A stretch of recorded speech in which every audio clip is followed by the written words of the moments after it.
Welcome to the Talkin VAWLS Network. My name is Boogie Bentley.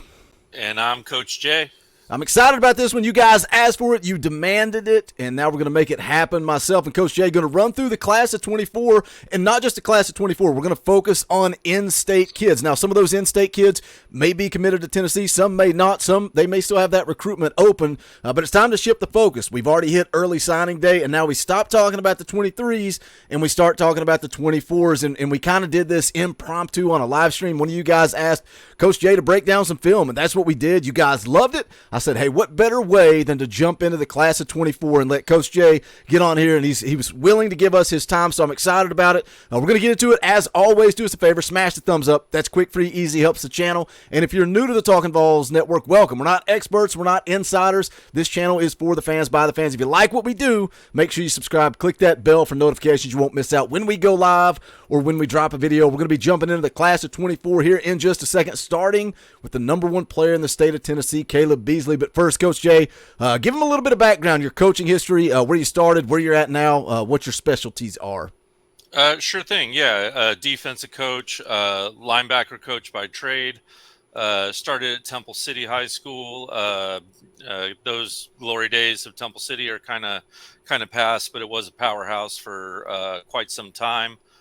Moved on, did a little stint with the OG Ducks. If you guys got some extra time, definitely check out the OG Ducks on your YouTube channel. Some pretty amazing youngsters there, some of the best players from all over Southern California, and they play some of the best kids from all over the country. So a lot of fun there. Been around a lot of good players there. Moved on to the Twin City Wolverines. No, that is not a Michigan helmet. Past my other shoulder there, that is a Twin Cities Wolverine helmet there, not to be confused with Michigan. And spent some time doing best of the best tournaments, a little bit of time at Cathedral. Coach Pierce, who's coached Nico and Bryce, and real proud of a lot of the work we've done all over the place. Maybe I won't share my exact current team right now. Don't bug my kids, everyone, if you hunt me down. Don't go yelling at my kids. If you're a Georgia fan, I will come for you. Hey, man, been there, done that. They're like, hey, Boogie, who's your high school team? I'm like, you don't really need to know that. It's the world of the internet we want to share with you guys. We're going to get into it. We're going to talk about the class of 24. And when you take a look at it, I'm excited because Coach Jay did, back when we first did it, you said you're a defensive-minded coach. And I like that because when you look at the top of this class, Kaleb Beasley, corner, Edwin Spillman, linebacker, Mason Curtis, linebacker. This is a defensive-heavy class in the top five there, in-state kids. But we're going to get into it. We're going to break them down. I don't know how far we're going to go. I don't know if we're going to do 10, 15, 20. If you guys demand it, we'll keep it coming your way. But we're going to start again with the number one player in the state of Tennessee. That is Kaleb Beasley. You can see there the profile on the screen. And, hey, he's already committed to Tennessee. He's locked in, dialed in, number one player in the state, 11th ranked corner in the country. And we're going to go by 247 Sports. If you prefer on three, I don't think anybody really prefers Rivals anymore, but you do you. But we're going to go with 247 Sports. You can see there he is a four-star prospect, 6 foot, 179 out of Nashville, Tennessee, coming off a back-to-back state championships. He's a guy that's got some confidence, man. That's something he's talked about. I saw an interview with him on three. He said, I'm going to be confident in myself, especially winning at the high school level right now, winning back-to-back state championships. I'm going to be confident. Coach Jay, before we dive into the film, how much is confidence in a kid? A winner, a guy that's won at every level, how much does that bleed into success at the next level? Are you a guy that buys into that, being just a natural winner? Yeah, I mean, to a degree, I don't think it's a must, but it's a great bonus to have. Whenever you got a kid coming through that's from a good system, that has a good process in winning, and that knows how to win. I mean, hey, they know what it looks like. It's just about elevating it and building on it and bringing it kind of to the next level. Now, don't get it twisted. These kids will all have a big wake-up call when they walk into the first day of practice in the SEC and realize you're in a room with a bunch of other certified badasses. So again, Kaleb Beasley, number one player in the state, already committed. He's locked in. A quote about Tennessee, he says, talking about Josh Heupel, says, I feel his coaching, bonding everybody together, just a team atmosphere, the family atmosphere, everybody from the head coach and coaches to the players. Everybody is locked in. So Kaleb Beasley's committed. Kaleb Beasley's locked in. Now we're going to let Coach Jay go to work. We're going to pull up his senior season highlights, and kind of break it down here just a little bit. You can see here, this is on Huddle, his senior tape. You've got some stats that are going to roll off here, and then we're going to jump into it. We're going to pause and let Coach Jay break it down. Here you can see him on the bottom of the screen. Coach Jay, take it away.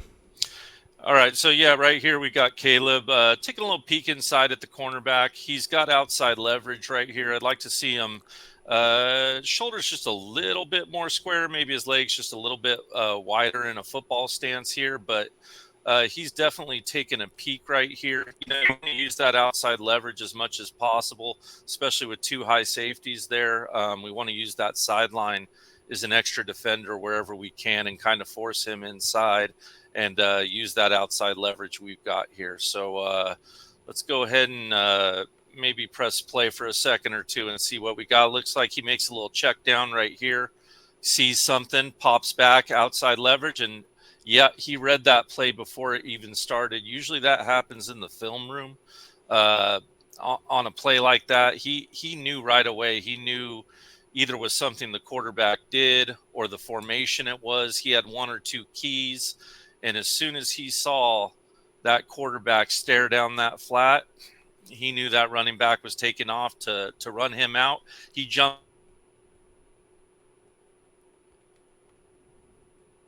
Man, he's getting ready to play the $1 Million Man clip right there, and money isn't everything; it's the only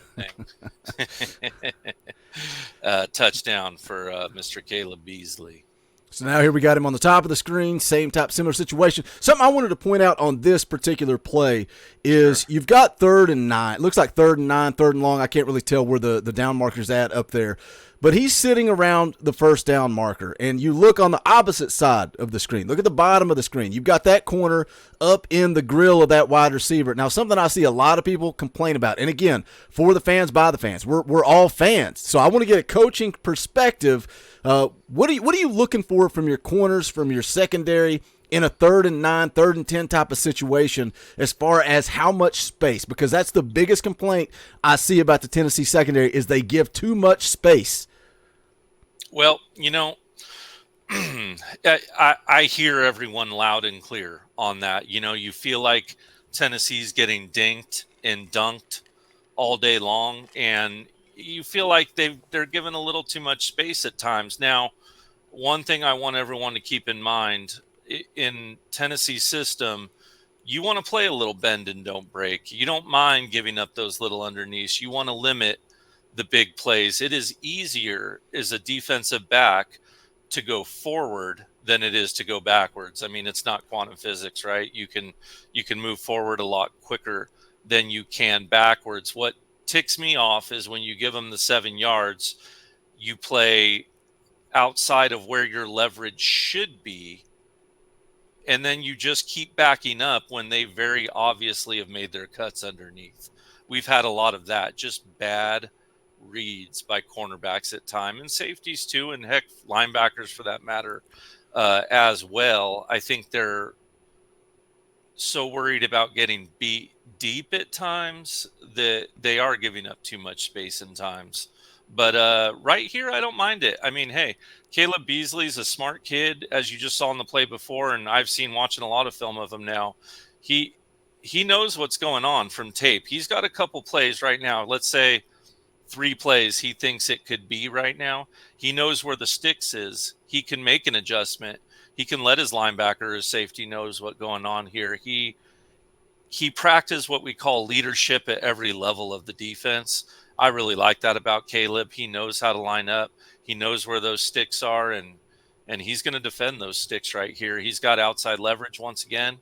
He's got a backer, safety, another backer inside on that hash. He's got all the help he needs. Just needs to squeeze this play inside and keep that wide receiver from getting to the sticks.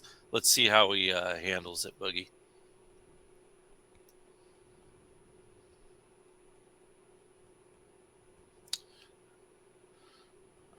Perfect. So you can wind that one back a little bit, maybe just to right before he snaps it, and then pause it right after he snaps it. So right here, the quarterback kind of gives a half-hearted fake to the running back. The linemen are standing straight up Everyone knows it's pass. Kaleb is got his eyes right on that cornerback, not quarterback, sorry. And he is, I don't think he's sold on him running this ball at all. I think he just wants to know, is a back going to leak out of there before he takes his responsibility with the wide receiver? He's just taking a little bit of a peek look, is I guess we would say. We don't want to get our eyes caught in the backfield as a cornerback. We want to get them off that backfield as quick as we can. So a quick peek's okay. You get caught staring, you're going to get beat. But right here, that doesn't happen to Kaleb Ball. He takes a step back. Those hips are wide open. He can run with them if he wants. Quarterback goes to throw the underneath. What I say about that sideline, he's got an extra defender there. He squeezed that defender. This might as well be double coverage between that sideline and Kaleb Beasley, right? And once again, at that point, you had command of your leverage. It's just about grabbing that bag again. He's got that loot in his hand. He's running towards the ATM and he's cashing that check. Beautiful. Very, very beautiful. And we'll take a look at the next one. All right here. Once again, totally. And I'm going to keep going back to this with Kaleb because I think it's one thing he could do a little bit better. He's just telegraphing a little bit too much for my liking, his outside leverage. And man, he's good in outside leverage. And from the film I've seen, I'd say he plays about 70 to 80% outside leverage. So it will be interesting to see how Kaleb develops more as a press coverage, is more of a deep cover when he's in deep thirds and when he's inside leverage. You just don't get a lot of it in the high school film, and that can kind of be a product of the league he plays in, the game he's in. When offensive coordinators think they can pick on him and when we're getting these highlight reels. Let's go ahead and take a look. Nice open hips. Running back kind of dekes in. They try to throw the underneath. He didn't bait on it for a second. He knew he had the help underneath. Once again, just knowing where your help is on the football field. And Kaleb he's one of these players, he gets a lot of fumbles too, and I'm sure you'll see it later in this film. He just has a knack for the ball. Sometimes you get those players that just have a nose for the ball. Kaleb Beasley is one of those players, and it's not all by accident. He puts himself in those positions to win in the film room, and then he brings his arms with him when he makes tackles and gets that ball away. So he creates his own luck, if you will. Let's try to pick up this play and see where we're at real quick right here. Quarterback throws a fade, and what do you know? I think you're going to show some return skills here. That has to be what this is. What do you know? Kaleb knew where the quarterback was going to throw it more than his running back knew where his quarterback was going to throw it.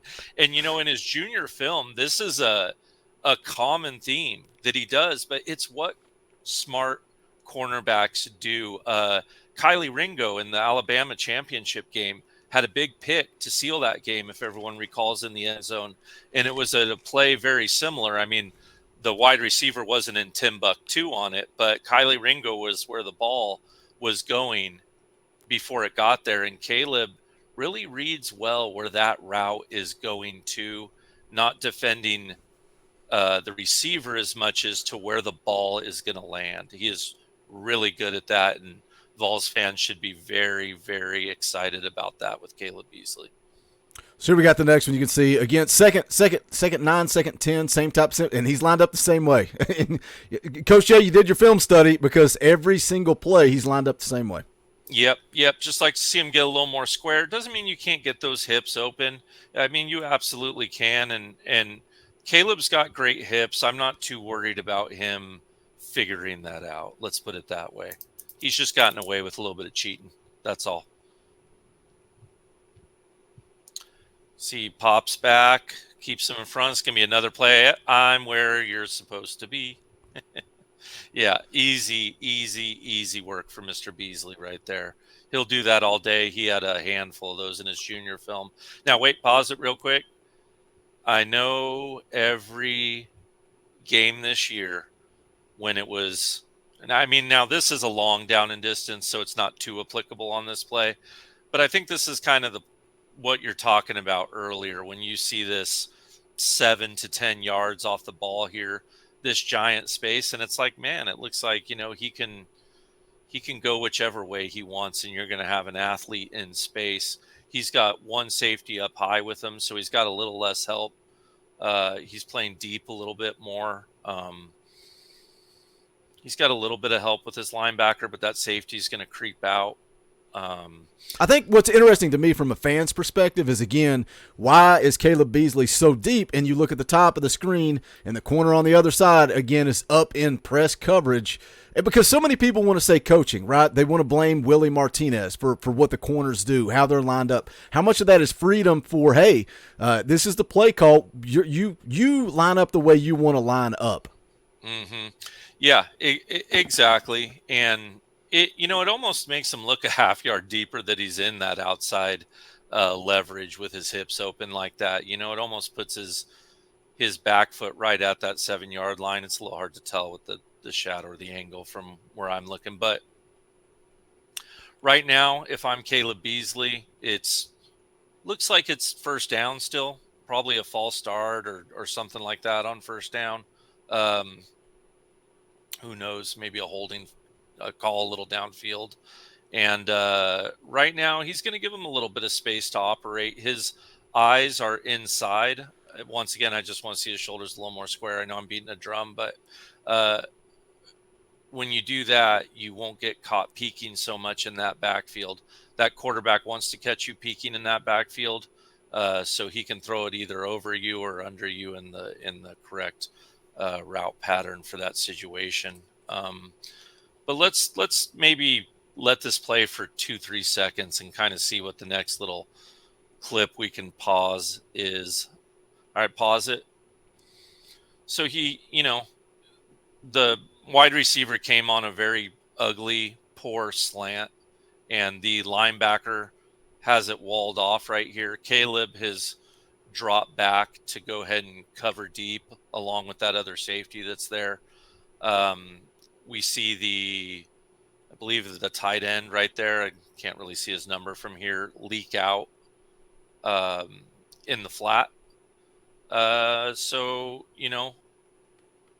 Kaleb's got a decision to make. The quarterback's unable to find him and throws deep. It's a good read on the quarterback and a good read on his shoulders. The other thing I want to talk about real quick, a lot of people might be watching that play and thinking, hey, he missed the kid in the flat. Why didn't he just hit the flat, right? Watch this kid come into the flat right here, just leaks out into the flat.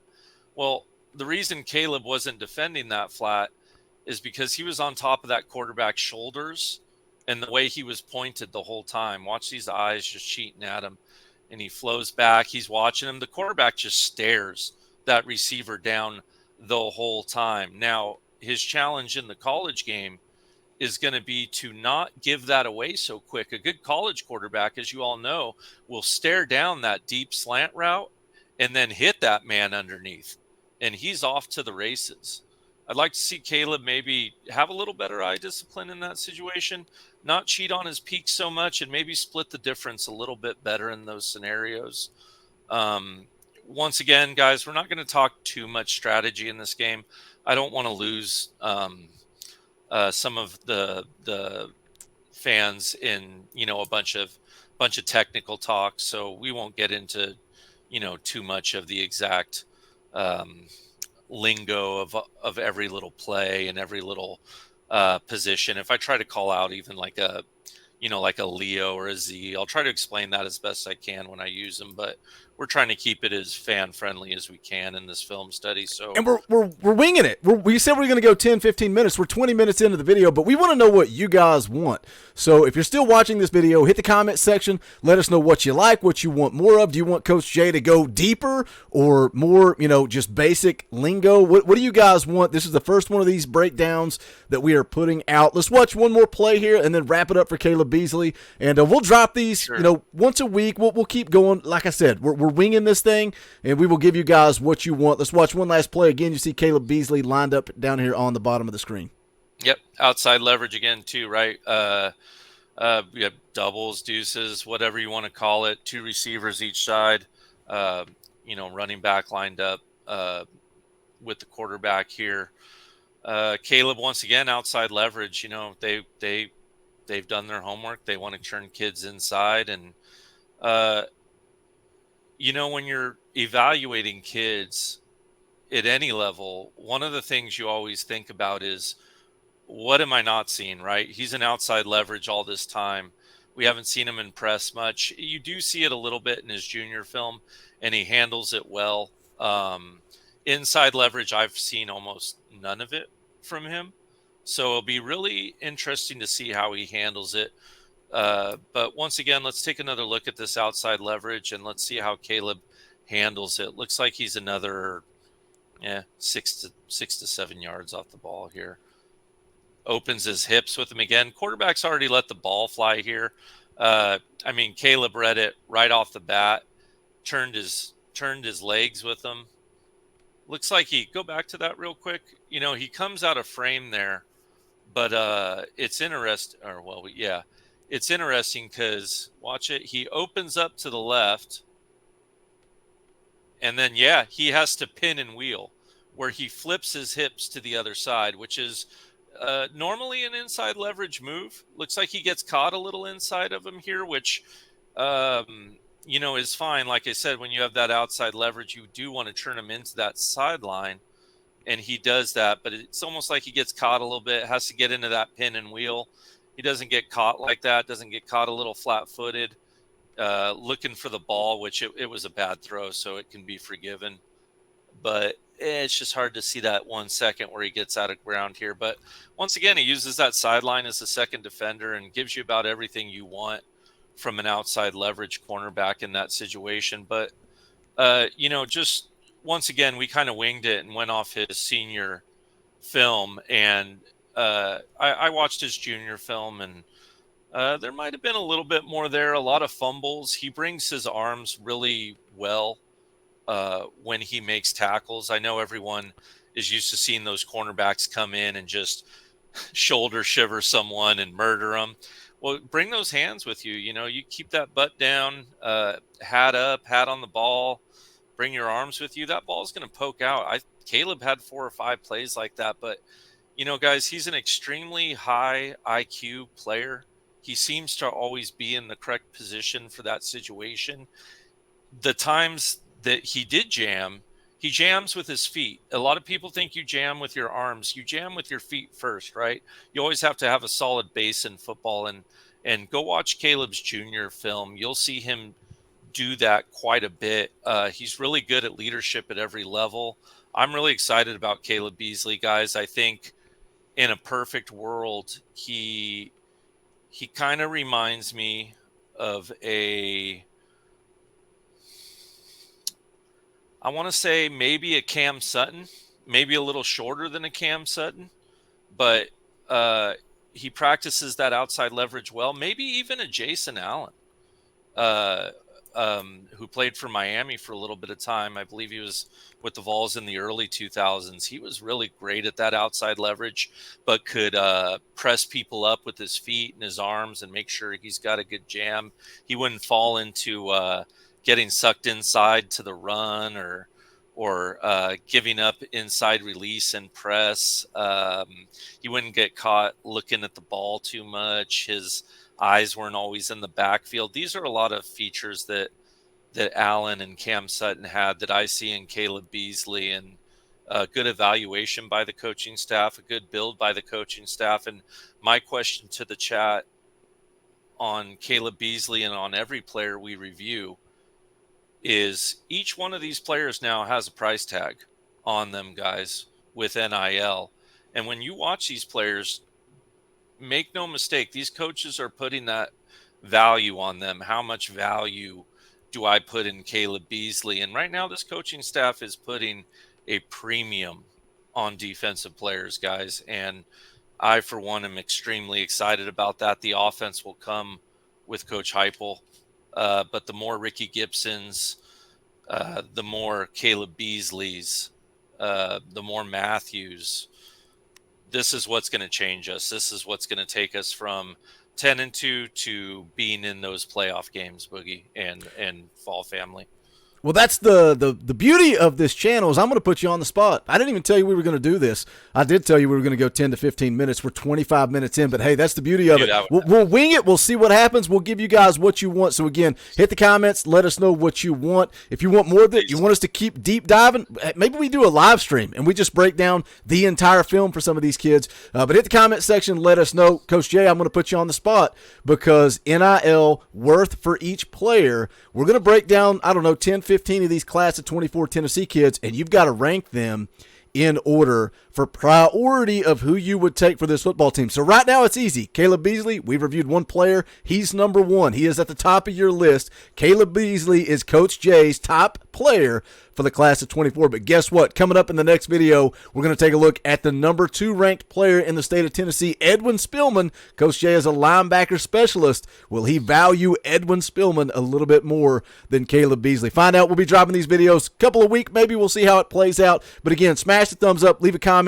We will continue to bring you more content. But that's going to do it for this one. For Coach Jay, my name is Boogie Bentley. This is the Talkin' VAWLS Network. Go Big Orange.